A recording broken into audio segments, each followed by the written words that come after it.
Welcome back to One Piece interview episode number 119. Spoilers. Yep, I'm doing a review of the newest One Piece film, One Piece Stampede.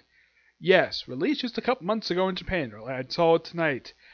Though I'll talk about this film in a second. Okay, this film celebrates the 20th anniversary of the anime, which I think it does a really good job with.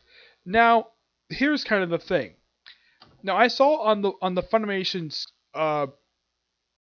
film schedule that this was going to be a dub version of the movie. I didn't get that from the movie theater I went to. Nope, I got the sub. No idea why the movie theater I went to gave me the sub for, but they did. But the thing is, I haven't heard the dubcast for this particular series in 2 years. So indicates that a lot of people who are in this series, I know what their voices sound like, so it's fine for most of these characters. So I'm going to soon eventually resume watching the dub for One Piece, basically watching the last like 13 episodes of was released before the anime decided to stop for a while because they wanted to dub all the specials. Now, this film, it had introduced like a couple of new characters who are movie exclusive only. One is the guy in charge of the Pirate Festival they've been teasing the whole time. The other is this big, bulky guy named Douglas Bullet. Now, the film opens quite unusually with black. Now, this is a particular scene that, from what I can tell, is canon because this was actually mentioned being happening like just after the events of Marineford. Yeah, right after the events of Marineford, like the big Pacific War. Yeah, where apparently Blackbeard, off screen, broke a bunch of prisoners that become part of his crew. Okay, so you can kind of say this opening scene is canon to the series because it was referenced in the show and this kind of expanded on it. And apparently, the level 6, this is like the bottom of the prison. This is the same place, I believe, that Fire Fist Ace was at. Yeah, this is where he was in prison. And they said, okay, take out these guys, but not that guy. He's the Demon Heir. Don't worry about him. Just take everybody else. There was a lot of dead prisoners. Basically, probably didn't make it. Yeah, that's Douglas Bull. That's his first appearance in this movie. I'm like, okay. They kind of explained that he actually survived a Buster Call of all things. Yes, the third time in the franchise we have a freaking Buster Call. Yeah, I'd say the third time because it happened. The first time this happened, at least it was shown, this happened in a flashback that destroyed Robin's home island. The second time was when it destroyed Arrow's lobby. This is technically the third time we have a Buster Call. Yes. Now, after this opening scene, now occasionally we do see flashbacks. Now, how Bullet was captured was that he was basically surviving a Buster Call with a scar in his body, which he doesn't tell anybody about. But yeah, that's like a scar. Buster Call. Like, okay, fine, whatever. There is also flashback in this movie of him having, like, let's just say, skirmishes with Goldie Roger. Yep, and he pops up several times in flashbacks. So, yeah, for 20th anniversary of the series, yep. And in this movie, they say that it's been 24 years since Gold Roger's death. In the main series, they say it's been 25 years. Excuse me, so that's what I saw in the sub.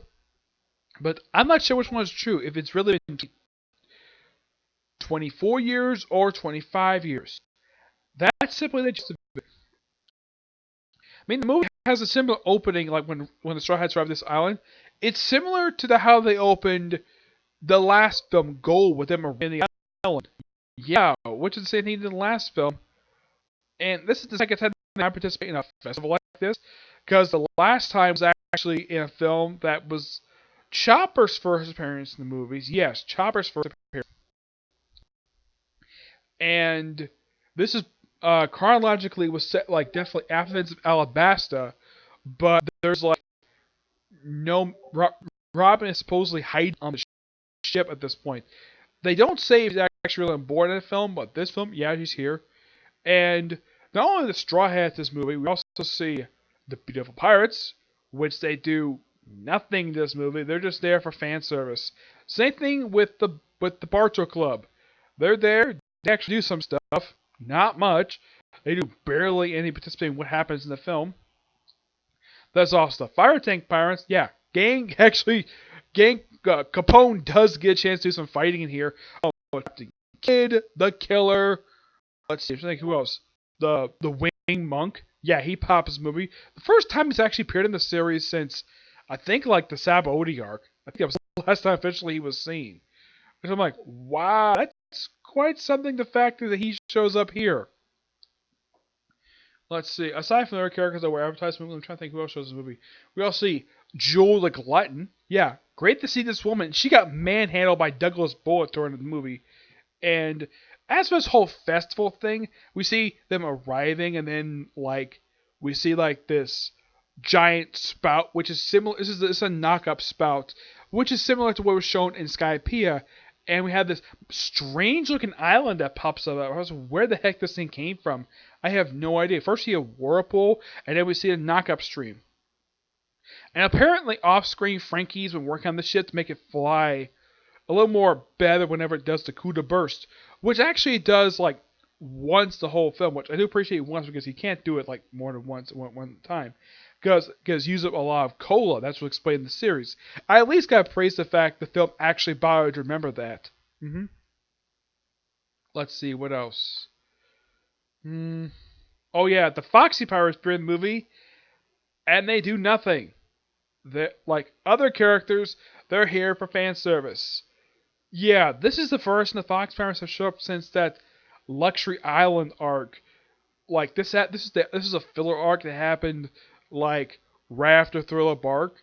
Yeah, that was by far the first arc. That was last time they showed up in the series. I think who else was there? You also have Captain Kidd, Basil Hawkins. You get a chance to see him do some fighting, which is going to be high praise for that. I'm trying to think who else is this movie. It's almost like every single member of the what they call the warship race. I've heard the 11 supernovas. Yeah, they'll pop up in this movie, which I'm like, that's interesting. Now, a lot of the other characters were advertised in this movie. Yeah, they all pop in this movie. We also see cameos by a couple of characters who last appeared in the Fishman Island arc, which was Cammy the Mermaid, and I think his name was Hakaru. He was part of the Arlon Pirates. Yeah, those two make cameos in this movie, along with Conus. Yes, she doesn't interact with anybody. You see her briefly when they arrive on the island. But yeah, it's great to see Conus. You know, I know it's her because the pink dress and the wings. But yeah, Conus from Skypiea makes an appearance. I'm like, what the heck is she doing here? Yeah, how the heck she get down from Skypiea? I have no idea. Yeah, the movie doesn't probably explain it. Everyone goes shopping, buys a bunch of stuff. We also see Law on the run from somebody. Yes, Law shows the movie. Luffy so calls him Try Guy. And, of course, Luffy doesn't know because he's being chased by Buggy and Alvida and Mr. 3. Yeah, they're chased by these three. And we also see Buggy in action. Yep, him in his big, huge suit that he wears. A suit in the anime he only wore once. When he popped up during the Terror Island arc when they introduced him as a warlord. Yeah. And he's wounded, so he just teleports himself on board the Straw Hat ship. Apparently in the cabin. So, yeah. Transports into the cabin. And of course they hear something later on when they're going up. And it's Law coming in. He's wounded like crazy. And so basically, Chopper, Robin, Brooke, and Sanji go with him to figure out what the heck, go behind the scenes. While everybody else stays on board to go up to the top. And then Zoro and Luffy jump off the ship. Usopp stays behind me. He's the assistant sniper. And everybody gets off the ship and starts running. I kind of thought that I'll talk about this character. I thought she would show up here, but nope, she showed up later. And they all start running, and they start fighting each other, which I thought was really nice, wherever choreographed. And then, to get this treasure up here, the first person who gets there is Buggy of all people. Yes, Buggy gets up here. I'm like, wow, Buggy, you are really fast for somebody who was very lightweight. He opens the box, he's like, oh crap. But that's what's in here. They don't reveal this for a few minutes. He drops it, and then Usopp picks it up. And then he gets confronted by Douglas Bullet. Yeah, nearly gets his head crushed by him. This is only the second time this series this has happened to him, where he's been severely wounded like this. The last time was back in Dressrosa. Yep. So Luffy gets mad. He basically get beefs up, and you see like all the air pirates, like all the pretty much like the 11th, with the exception of Zoro, like all the worst generation, what they call them, gets a chance to fight him, and they do pretty poorly against them. I'd say the worst is probably Jewel. She got her butt handed to her by Douglas Bullet. Eventually, after a while, like they all set a retreat except for Luffy, who just continues to battle him. And then of course like Cabbage and Barta show up to help out Zoro. He's like very happy to see Nami. He's like, who the heck are you guys? And Zoro's like, hey guys, what's up? Like he's so happy to see the two division commanders of the Straw Hat Grand Fleet. They don't mention that in the movie, despite the fact that Cabbage is the first division first captain, and Barto is Division 2. I'm not sure also why he's called the Cannibal. Yeah, that is something even the serious Bud's about to explain. Maybe it's a joke. I'm not really sure. But when Nabi sees the ship's like, what the heck? And here's the thing. I do gotta appreciate this movie for doing this. Nami never met this group at all when they were in Dressrosa. She's shocked to see what the ship even looks like. Which I thought was so, like, a hilarious reaction to seeing this. One person that was really strange he's not in this movie is Jinbei, and yet he's part of the crew. He's not in this movie at all, which I'm like, why is Jinbei not here? Yeah, the movie doesn't explain where the heck he is in this movie. Yep. So yeah, like they do, like Luffy pretty much fights him for a good period of time, and then he summons his ship. Of course, we also have the Marines show up. Yes, the freaking Marines pop up out of nowhere. Yeah, apparently the mastermind, like Bonavista, I guess that's the guy's name. Yeah, he contacted the Marines, and it's like G5 and the thing. I'm like, really? We also see a cameo by the guy in charge of, I think it was like G8, I think it was. Yeah, Johnson. Yeah, he makes a cameo movie as part of the briefing. And we even see that guy with the purple mohawk and mustache. Yeah, I'm like, wow. I did not expect to see him show up in the movie. He pops up a couple times. Doesn't really do anything in the movie at all. He just stands there. We see two of the big admirals. Yeah, we see the one who can shoot out, not Aokiji. Aokiji's nowhere in this movie at all. Yeah. There's one that shoots out light. I don't remember his name. Garp is in the movie for a brief scene. The former fleet admiral, he's in the movie for like one scene. The current fleet admiral is seen there for about two or three scenes. Only seen at his desk, and that's really it you see for him. Like, you see a lot of characters in the movie, just mostly there for cameos. Yeah, that's kind of a small problem with this movie, is the fact that you have because, well, got to focus on a lot of characters. Also, Rob Lucius in this movie, yes, along with the rest of CP0, but the rest of CP0 didn't show up until the closing credits. Which is fine, you don't really need to see me. The last this group showed up was actually in the last film. Gold, yeah, that was their last known physical appearance in the actual series itself, was that very film. Yep. And then, of course, well, then you have Bullet, who brings up his ship, which is like a freaking submarine, and he kind of merges with it. Oh, yeah, and here's the thing. Douglas Bullet, besides being a pirate, he has no crew. Yeah. It's like this guy here, the guy who's the man behind the stuff, he's just basically like someone who's a partner of his. He's not exactly like, let's say, part of his crew or subordinate. He's just basically there just to assist Douglas with whatever plans he wants to do. Yep. And then, like, right after that, yeah, they fight for a good period of time, and then, of course, the Buster calls later on called.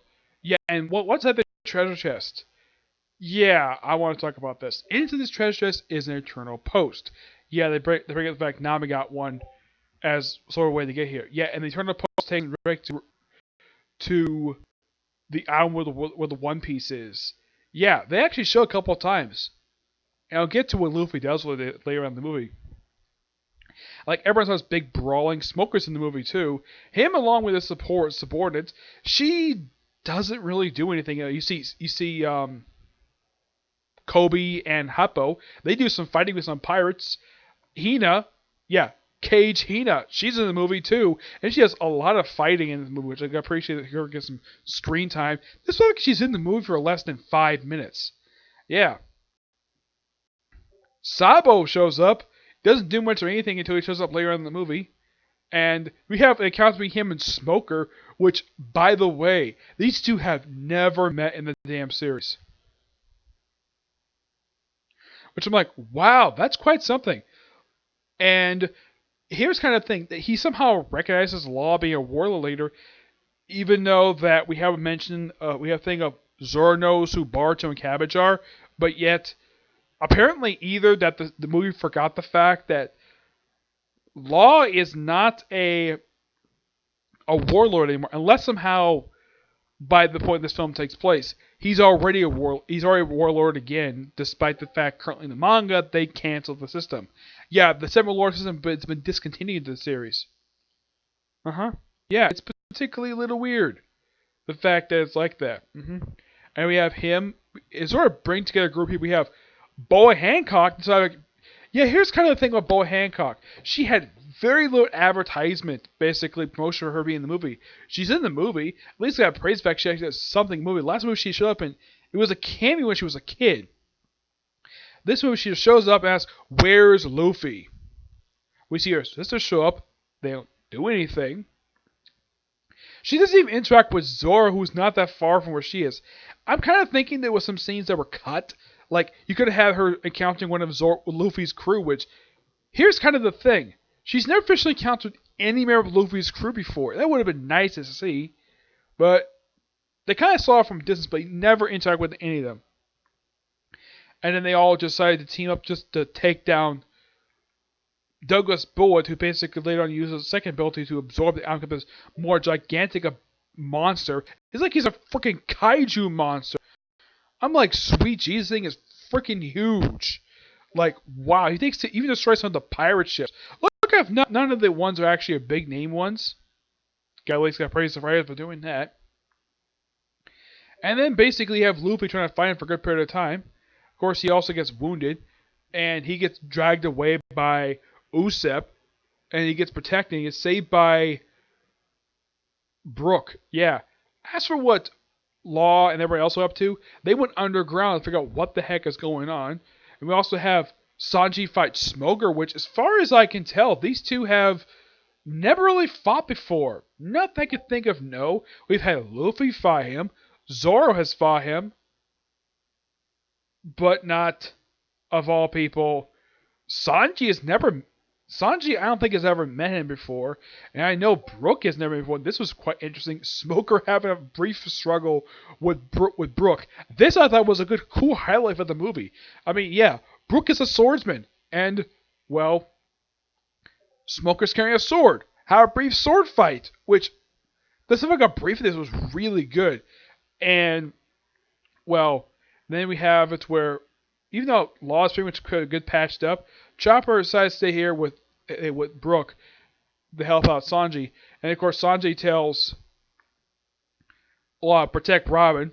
And he does, because he does deeply care about her. Despite the fact she's a pretty capable fighter herself, he doesn't want her to get hurt.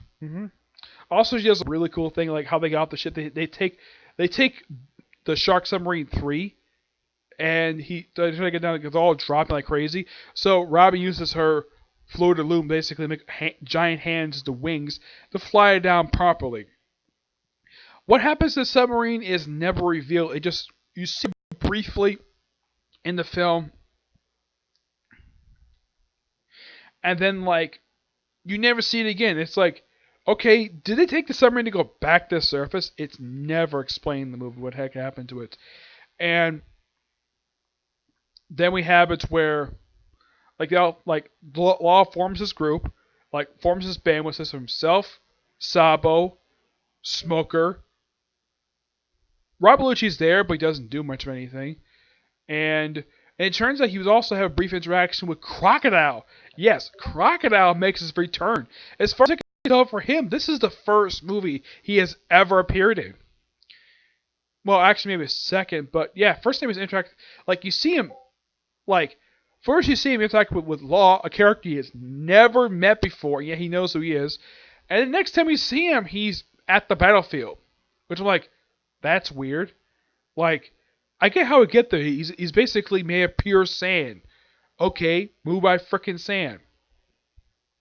So he and Law form a plan to take down Douglas Bullet with a little bit of help of Rob Nucci. Mm-hmm. Yep. Also, Usopp gets a chance to fire some of his specialized weapons at him, which they go effect later on. Mm-hmm.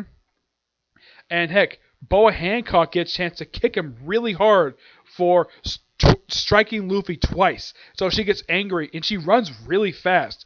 Man, she's one fast woman. I've never seen her run this fast before in the series because you never see her actually run in the series. She's like running like a speeding. She's like the freaking Flash, like running across this field, looking for Luffy. And first, like, and she's like Luffy, and she's like, and Luffy's like, "Hi Hancock, how you been?"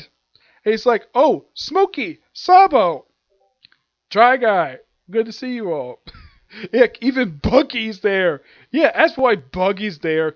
Yeah, Hancock just found just by pure random chance under some rubble, and he thinks it's Luffy's clothes because Luffy's not wearing red. So pulls, I think it's Luffy, but it's actually him, blown by his big red nose. Now, the series has never explained why his nose is like that, but I think it's so hilarious. Also, it's shown in the movie later on that his, like, lion tamer, yeah, apparently he's put on weight. Like, a whole he's gotten chubby. I'm like, what the heck happened that had him do this? And he's also eating like crazy, like, he never did this in the series. He was pretty thin. Now he's, like, overweight. I'm like, what the heck happened? It's, like, so bizarre. Oh yeah, how did they defeat Douglas Bullet? Well, thanks to an opening made by Boa Hancock, and they did another attack on him, and then Luffy destroys the big robots, and with the help of Usopp, thanks to the plan he used to crush the robot form, and then Luffy has a bare fist fight with him. And, well, Luffy first uses Gear 4 with Snake Man on him, and then he uses the Balloon Man, and he destroys the big thing with the King Kong gun. Yeah, it's this big, humongous, giant fist. Yeah, this is bigger than his regular giant fist he uses. Yeah, he does a similar move he does in the series where he just pulls his arm back like this, stretches out really big, and then throws it right at the villain. Yeah, he actually has done this in the main series, which is great to see the fact he does this. Mm-hmm. Yep, he takes him down really hard, and of course, well, he apparently also, when he punched him, got the chest too. And of course he's on the ground. Of course, Hancock checks on him, see if he's wounded. He sees the thing, and of course, we'll point to this is actually supposed to be. They turn the post to where One Piece is. What does he do with it? You see Lucci there, you see Crocodile, and he just smashed like, what'd you do that for? This, I don't need this. Yeah, and of course he doesn't get shafted by Nami later for this. And then, like, you have everybody all there, you get away from there, and of course they have to cancel the buster called by the Fleet Admiral. And so the law just basically transfers everybody there, I think except for Crocodile and Lucci, over to where the Straw Hat ship is. And this is another moment I would love to see a bit of expansion on.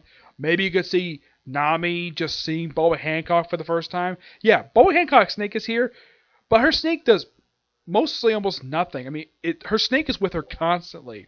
Mm-hmm. Yep. And and then she later on goes back on her ship, and they have everybody just escape. But yeah, thanks to a map that Robin and, well, Sanji found. Now that's where Zoro's up to. Well, after he meets up with Bart, they go to the coast to make an opening for the ships, and then he runs into Banjuki for the first time I've seen this guy since. Well, he has popped up in the Revere arc, but this is the first time Zoro's actually kind of seen this guy since Dressrosa. Yeah. They fight for a good period of time, and of course then we have a ship get cut in half. That ship is escaping, and it's cut in half by Hawkeye Mihawk. Yeah. And of course you also have the Pacificus and the person who's kind of their commander. Yeah, this chubby guy. Last time I saw this person was way back, and I think it was Return of Sabaody was the last time I saw this person. And it was so funny.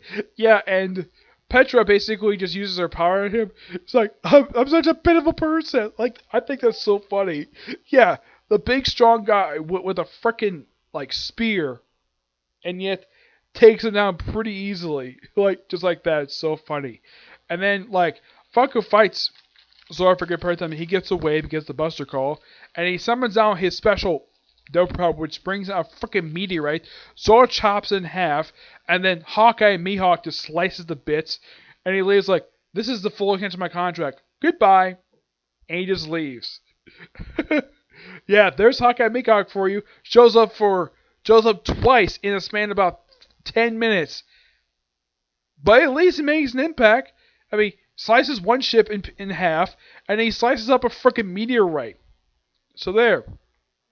Yeah, and of course, pointed out by the guy who's in charge of the vessel. It's like, okay, we have like 2 pirates, a marine, a revolutionary, and like like 3 warlords.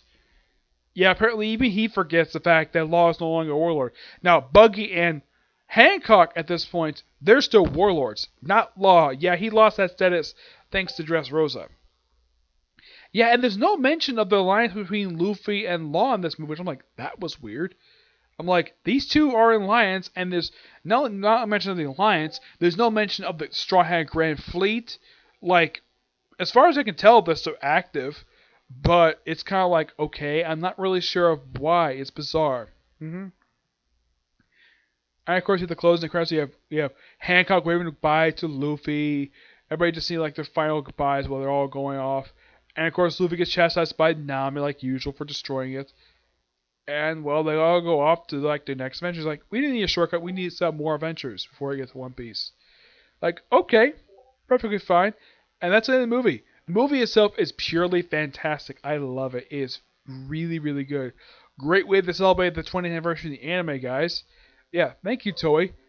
Unlike other basically some movies that do this where they would basically like cheat out.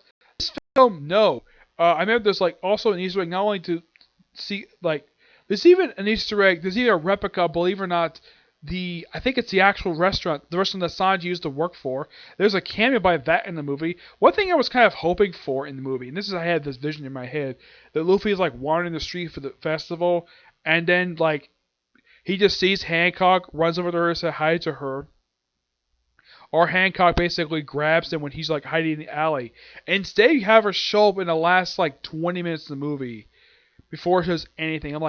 I'm wondering the whole movie, like, where the heck is Hancock? I mean, we see a lot of the other character people who are outside this movie, but not Hancock, which I thought was quite stupid. The fact the movie did that.